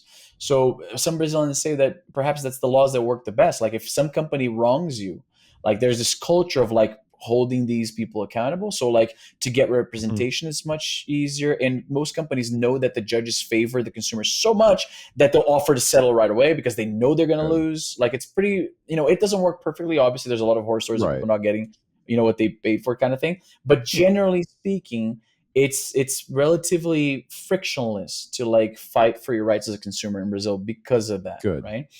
Yeah, So that's yeah, really good. yeah. There's the I, f- silver lining, like the consumer I feel protection laws. really. Whereas here, it's more like companies just like, I tell my friends, right? Like I bought once a MacBook, didn't like the experience, returned it to Best Buy the next day. And they're like, what Yeah. do Yeah. you mean returned it? Like, what do you mean you returned it? What does that Yeah. mean? No, I put it back in the box, drove to Best Buy, brought it to like a counter, said, I didn't like it, don't want it, I want my money back. And they gave me money back. And they're like, but like Yeah. right then and there, like same day, you didn't, yeah, Yep. same day. Yeah. And they just took it. I'm like, yeah, what did you claim? I just said I didn't like it. I told the truth. And Yeah. does the law tell? I was like, I don't think so. I think companies just like they have their own return policy and they want to be able to provide a good, Whereas in Yeah. Brazil, where the economy is a little, it's a harsher living, Yeah. companies really rely on that sale, so they don't want to just give that up. Like, no, you bought it. Like I tried to return a Yeah. webcam once in Brazil because it didn't work, and it was like there was like almost a fight broke out in the store. Yeah, this was like this is back in like 2003, and I thought like just, hey, this didn't work on my computer. I think it's incompatible. Like, can I get my money back? And they're like, no, obviously not. What are you talking about? And it was a whole like back and forth, and I'm like saying like I was young, right? So I never had to deal with that before. But I even as a young guy, I'm like, you know what? I'm pretty sure the law is going to be on my side of this. So why don't we just like make this easier? I don't want to have to sue anybody. And there was that Yeah. back and forth. The owner of the store started getting like heated up.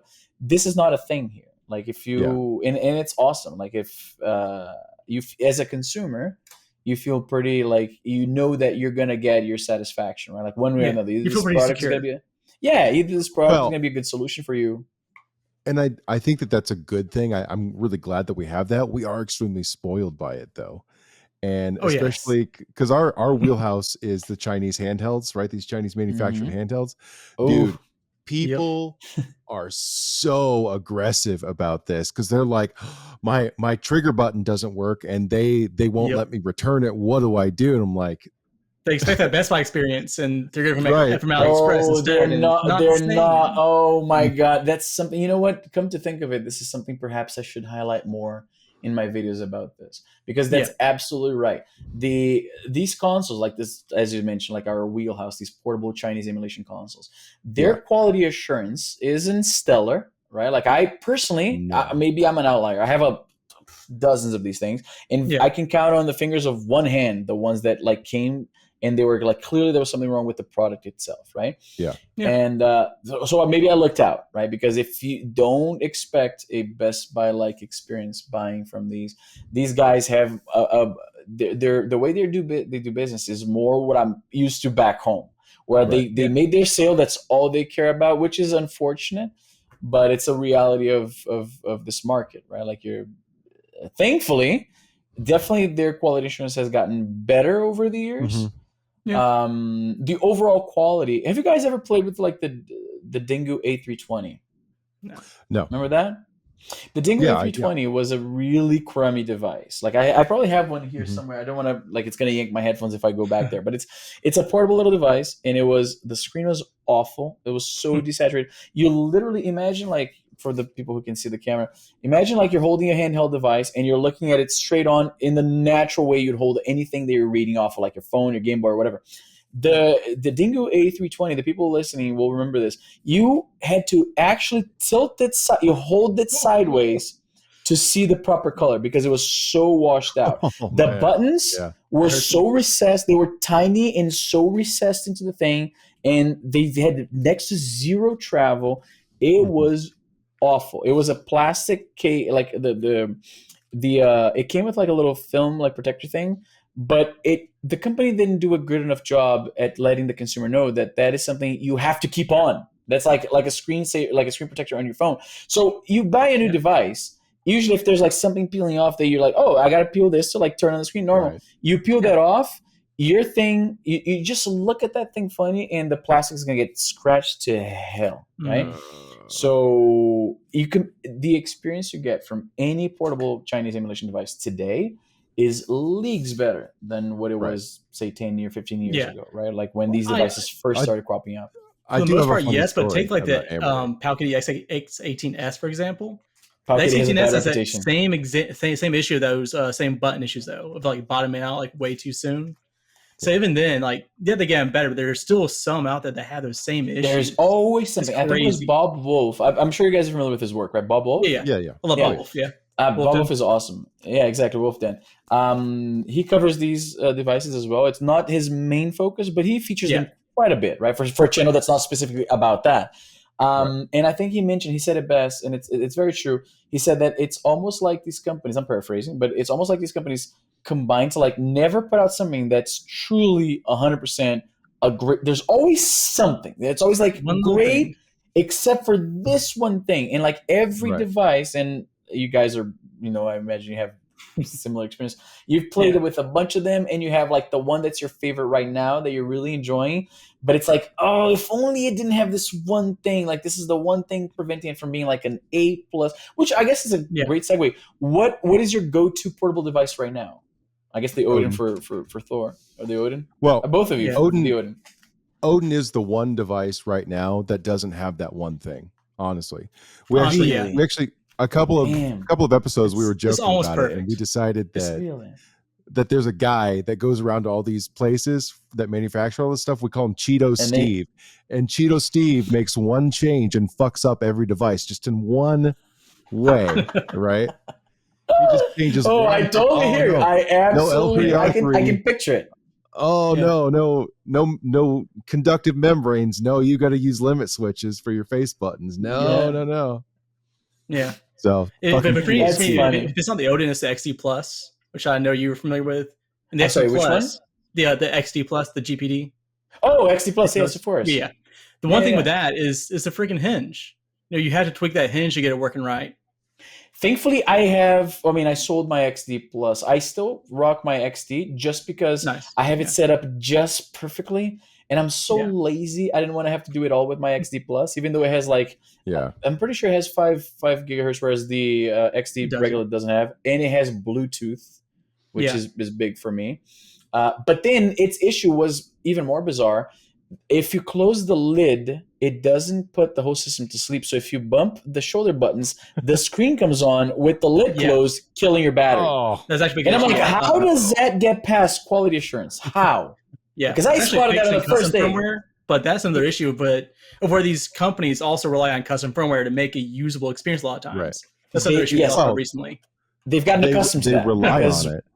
They rely on it, but they won't give us custom firmware developers the source code. All right, they won't do it because then that's too much work. They're going to get copied. That's rich that they're worried about copyright infringement. Exactly. That's rich. Yeah. Oh man, but no, that's exactly it. But you're putting the Odin in a really interesting spot now, because if you say that this is the one that like you feel like it's the most well put together, most well-rounded experience, I'm gonna have to get my hands on one of these guys. So what is it? The RG is the 5. What's the 552? That's 552. Yeah. So this is better than the 552. I take. Oh, hands down. Oh yeah. It's more powerful. It feels better. The screen's almost as good as our 552, which is really the main thing that 552 has going for it. Really? I mean, are both IPS? Like triggerers. Was that? Are both IPS? I think so. Yeah. So. Okay. Yeah, I'm sorry, my OLED audio is cut out there like, for a second. you know, it's not OLED is not like make or break for me. Oh no. If Oh, I I have agree. Yeah, good no. viewing angles and good contrasts, it's good. Oh, I don't need the like yeah, the you're not what gonna they have call that the true issue. blacks of OLED, right? Yeah. I can do without. IPS is fine by me. I like the battery too. 6600 milliamp It hour. lasts forever. So It's when so Stubbs got good. The his, he did battery like a is live stream so for like good. hours, and it Really? went down like Yeah, 15% of those hours, so just constant on time. we did Can I a still we get did a one on live Indiegogo? I stream wonder. that was Yeah, four it's and a supposed half to get right now. hours It's an long. Indiegogo. It's a The live stream way was to go. 4.5 hours long, and Wow. he kept the screen on at about 60% brightness the entire time. Yeah. And then he went to bed and got up the next morning, and it was like a week before he had to charge the thing. I mean, it was Really? ridiculous. Let It me was ask crazy. you this, because I know that these devices sometimes they, the screen mapping. How good does it work? It's Very the well, best screen actually. mapping software Really? Okay. on. Because Yeah. it's It's the great best. on the XD, not so Yeah. great on the Mochi i7s. Have you guys played with the Mochi i7s? Yes. It's the I've not phone heard one. about it. Yeah. It's a device that like the concept is great, but the execution makes very little sense, right? Like it's Mhm. Yeah. basically a phone, but it like in a form factor not unlike the like Odin. these yeah, exactly. Yeah. It's definitely a little bit thinner, and it has like Mhm. weird like camera placement. Like there's some Yeah. devices that the same thing with the speaking of a GPD. What's XP. the XP exactly? I Yep. reviewed that, The little and I punch was hole like, camera. the punch hole camera, the weird Interesting. aspect ratio, the aspect Yeah. ratio is like it makes no sense. Like No. the swappable, controller. I'm like, Gamepad on the right that's hand side. fun, yeah. But I'm like, Yeah. am I ever gonna use this really? No. Yeah. Like, no. So I ended up like it was a bummer. I think it was the right idea. I love the idea of a device for Game Pass that takes. I'm pretty sure the XP took like a phone sim. SIM card. I'm pretty sure because I remember testing that. Not Yeah. many do, because that's the thing. Not many do. The Mochi 7S No. does, because it is a phone first. Like it's primarily a phone with controllers, basically. But the Mochi 7S has like a terrible analogs, and it only has one pair of shoulder buttons. So Yep, which forget is a Game huge Pass. downfall. It's a huge like I can't use this for Game Pass. Like forget it. What am I going Yeah. to use this for? Like I have 1,000 Android devices already. This doesn't give me anything substantially better than the experience I already have with the other devices, right? So Yeah. you get to the point of like, how could they not have noticed that this flaw would basically undermine the entire concept, right? Like no Yeah. dual shoulder buttons like that. Basically, it's an immediate write off. It's like for PS1 anything. down at that point, if you're lucky. Yeah. It's like if in PS1 games, like times we'll use both. PS1 games, though they do they use the two triggers. Most of my PS1 playing experience was on PSPs. I didn't have a PS1 growing Right. up. This is my PS1 basically, right? And it works surprisingly well. But It really that's the exception, right? Like most games nowadays, if you're talking about game streaming, you're gonna need those two analogs. Yeah. I think, especially because the DualShock came out at a time when perhaps there was even more buttons than developers needed. Really, that's why Honestly, a lot of games. Like I play a lot of PS1 games on my PSP, and it's not frequently that I have to use the little shortcuts that you press. Like I think it's like up and depending on the configuration, like up and R, axis and R2 kind of thing. Yeah. And it doesn't come up frequently that I need to do that. No. Also, the thing is that Stubbs and I the joke about original all the time PlayStation is controller wasn't in the Ape DualShock. The original one It didn't wasn't, have yeah. the sticks. So It didn't have sticks, and it didn't have it had the shoulder buttons, but didn't have two sticks. Yeah, so you can play. In fact, the only game that I can think of that required the sticks was Ape Escape, I think. Ape Escape, yep, that was the big one. Yeah, Yeah, was that's the one that first, but Stubbs and I that was the joke big one. about all the time. Like whenever we're reviewing devices, just between the two of us, when we're just talking about it, and we're like, does it have L3R3? Does it have dual analog? I guess we can't fucking play Ape Escape then, huh? Yeah, Jeez. there you go. Outside of that, you can play pretty much everything else. But that's the thing, right? Like so the Odin, you guys, what were you guys rocking before the Odin? The XD Plus for me. The XD Plus is actually my first device into the scene. Really? I've had a few between then. I had the 351p for a little bit, which I still have, and I like the it. 351p. I'm trying to remember the 351p because that's the one Embernick I don't have, the RG351p. This little guy. Yeah, that little guy. Wait, maybe I do. No, I don't have that. Is that the one with the analogs? That one came in a bunch of different versions. That one Yeah, it came in had a the metal P, the V, version, the and then the M, the MP, and then the MP. Yes, the M V. was the metal And I really one. liked Yeah. I really liked the V because it had a really great screen. But Wait a before that, second. I was rocking the RG552. You know what? See, that's a testament to how many of these things I have. Turns out I do have one. There you go. Oh, Yeah. there it is. This is That's the the MP. MP, I right? completely Yeah. forgot about this one Yeah. because when I saw the picture and I saw the analogs at the bottom, I'm like, wait, analogs at the bottom? I definitely don't have that. And I'm like, wait, I do have that. nope, Yeah. I do have that. Never mind, scratch that. Because the 350, which was the precursor to this, it had the offset analogs in line with like the Switch, which I've ranted about this many times before. It makes sense on the Switch because of the Joy-Con. That analog has to always be on the left hand side, but on a device that doesn't detach controllers, that is just like this asymmetry for asymmetry's sake, and it creates a really awkward holding position for the right hand usually, because you have to get the right hand a little bit farther out to align with the thumb, and it's just like you're holding the device like close with one hand and like off the side with the other. It's just kind of awkward and weird, and they're I will say that that's my only doing one it because of the complaint Switch. with the Odin so far is mainly with like shooters, trying to get trying to like a shoot on the Odin with my right thumb stick and then the trigger. It's just weird. It's weird grip. And that's what I mean. I'm looking at the Odin again, and now I'm used to it. That's why I saw that it has that offset switch analog position, and I'm like, okay, I get it. This is just the way the industry goes, and whatever. But it's like it's form over function in these devices for sure. There's really no reason why the two analogs can be at the top, giving you like a better grip, like the device is resting against the palm of your right hand, right? Whereas you have to do that thing where you're like, they sell cases. Like that's a testament to how poorly put together the idea is when you're playing like a Switch game in portable portable mode, right? Satisfy the grip maker. Like they have a grip that just like extends, like there's like a little plastic part out on your right hand side so that you can grip something and still land your thumb right on that right analog stick. And on the Switch, the Joy-Cons need to be able to function the way they do. Everything else has no reason to have it like that, and it's a little annoying. Yeah. And like unlike an actual controller, it's fine, because on a controller your thumb can go down and back up, and it feels and natural. you have a grip. You have a nice grip. Yep. Like your hand is wrapped around flat something. devices, you're right. You have to kind of like a claw grip almost. It's exactly. And I think perhaps on the Odin, because I see it has a little bit of a curve, right? So maybe on this it's a little bit better because like the Joy-Cons are just flat. Yeah. So I imagine this is a little bit better. It's less pocketable. Yeah, you can see there on Thor. Honestly, I put it in my pocket all the time. Like it sounds weird, but like standard Levi jeans, put it in the pocket, it fits. Like it pokes out just a smidge. But it feels comfortable. I drove with it. The analogs are a bit recessed. They're very recessed, which is what you want. You want. They're actually almost too recessed, like almost.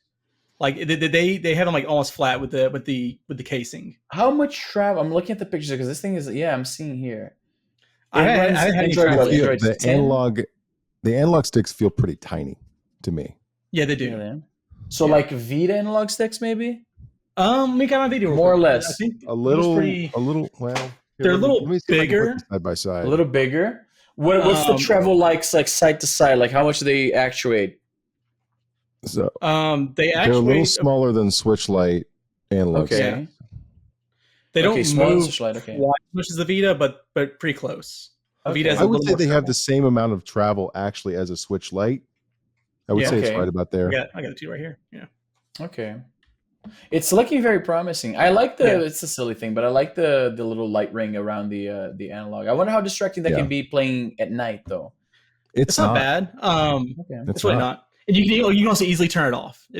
Good. Like swipe down from the notification bar, hit the little icon, it turns off. Nice. I like that because and the side lights off. Really? Okay, I like that because I have it's my GameSir G4X. It's here somewhere. I haven't seen it since the move. Now that I think about it, it's here somewhere. Hope I didn't lose it. But it has like the home button. The face buttons light up, which is a nice touch. But I didn't realize until I played in the dark how bright they are. Yeah. So when I'm playing it like in the dark, it's distractingly bright. So the idea that you can just like from the notification bar turn it off, love it. I will say this. Great. So I play my Odin a lot next to my wife in bed, right? Okay.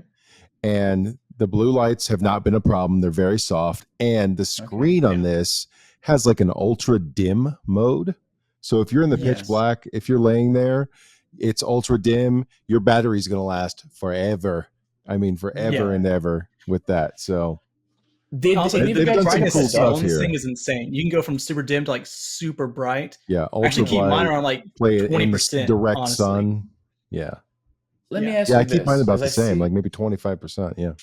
Really? Yeah. I see the dock here. Did you guys pick up the dock at all or no? I did. I have a dock on I don't way. think Thor has one yet, but I did. I like it. It has some quirks because it has like a screen device. In front of the. It's an Android device. Okay, the screen's removable, right? So you can take that off, so you can have it on your desk and like touch the actual Odin that way. My main Do you prefer to use it with or without? Without the screen on the front. Okay. Yeah. So they can access it. Yeah. My main complaint though is I'll be controller mapping with wireless controllers. Yeah. Because what's that? What's the main complaint?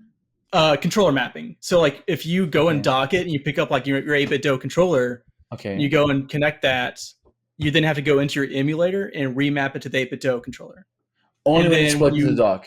Yeah, and then when you take it out, you have to remap it to the Odin. Oh man! But that's just a quirk of Android, though. That's not really something I can fault them for. Wait a second.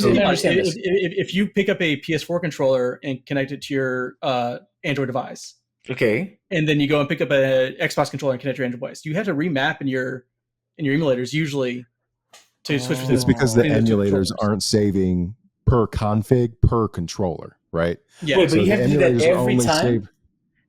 Just between the two, yeah. So like if you dock it, you'll have to switch over to your external controller. When you undock, you'll switch over to your internal one. And usually it's pretty easy. Like I was playing a DuckStation earlier, the PSX emulator, and you go in there, you hit the config, and you select auto mapping. It does pretty well, honestly. So most of these emulators, they have an easy auto mapping option. So it's not like a individual button mapping, at least. I find it interesting that they even put the price this is something that I don't think I've ever seen any company do, but they put the table here with the prices and they compare all the other devices with the prices and they seem very confident in the package they're offering to do something like this, right? Like they do. They have reason to be confident. Really? To be honest. It's a very premium feeling device. It has a solid weight to it. It feels good in the hands.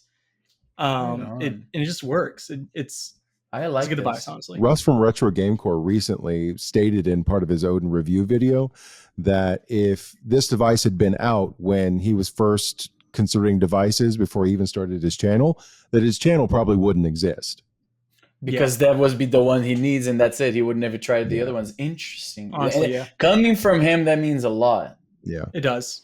Wow. Because he loves his devices. Like he's into all, Well, when he wants get Linux endorsement too, and and he's saying that about an Android device. He wants Linux. Yeah, that too. Yeah.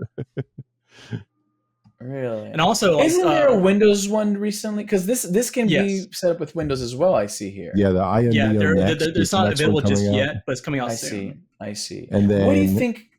The Odin's going to get a Windows build as well. So really, sorry. Okay, and it's a Snapdragon 845. How does that? I wonder. How does that handle the Windows experience? It seems pretty smooth. Pretty good. Really? Because it's a custom build. You're not going to get like AAA games from like 2012 and later, probably. But if they can come out like 2012 or earlier, it'll probably work pretty well, honestly. Like Borderlands 2 works pretty well on it. To give you an idea. Let's see here. 2012, you think? Okay, let's see here. Best PC. Let me see here. Best PC games 2011, and see kind of what's the range of this thing. So you got Dead Space, Portal 2, Skyrim, Saints Row, Witchers. Okay. Talking to test this because he has an early build, and he's confirmed Borderlands 2, Skyrim, like games like that. Like they'll work just fine. Okay, Deus Ex. And some newer games, as long as they have like the correct kind of build, will work as well too. But it really depends on the build and how they're made out. And how much is it again? 2 something? I think so. Mine was like, including the base, including the dock, the Pro, and shipping. Mine was like $350-ish. I think, right. There's the Pro. There's 2 different. I see here that on the which right now it seems like the Pro doesn't have a huge advantage because Android and the SD845 doesn't really seem like it can use up that full 8 gigabytes of RAM. It may be different for Windows, but for Android right now, the base is more than enough, it seems. There's even a light I see here.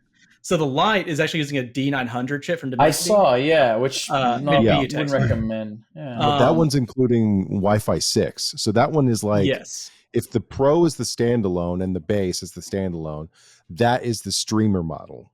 So if you're like doing Game Pass and all that kind of stuff, that's the version you want because it has the Wi-Fi 6 in it with an ultra fast response rate. Yeah, and you don't need much more than a D900. So it also has that same 6600 milliamp battery, which is going to last forever. Oh yeah, the same monster battery. Yeah. Oh my God! Yeah, that's going to last. It's going to last much longer on that. So the light is the go-to. Is it like form factor wise? Is it the same as the exact same? The only thing is the internals are different. Now, I will say that if you want it soon, the light is more of a weight because they're actually not done with that one just yet. I see. Yeah. I went with the Pros at the time when I bought it. The Pro had a better battery. Solution. It had more RAM and had more storage. At this point, the battery is the same on base and Pro. So really, the Pro and base, the difference is the storage and the RAM. The RAM really doesn't matter that much. Here. So as long as you don't mind using an SD card, really the base is they go 8 gigs with the Pro. I see here. Yeah. Yeah, it does seem which doesn't really seem to be useful in Android right now. So maybe with the Windows on Odin. I saw one guy using like texture packs on GameCube games and used 8 gigs. Did he manage to push it on that? Yeah. Yeah, but that's using like texture packs. So that's only the textures and the RAM on top of the games and everything.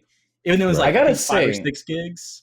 You know, I'm not a huge tech savvy guy. I'm more of a what's the experience like, more so than analyzing like specs. I have a hard time keeping up with this, but even me being kind of like, not this not being one of my fortes, looking at the spec sheet for the Pro, depending on what kind of games you're into, once like this Windows version, like my understanding is it's not fully out yet. Like what's going on? Not yet. It's actually being built by a community member that's kind of partnered with AYN to do it. Oh, really? I think they're estimating a release of maybe within the month. Within the month? Okay. Yeah. Okay. So I'm saying that's what their current timeline is.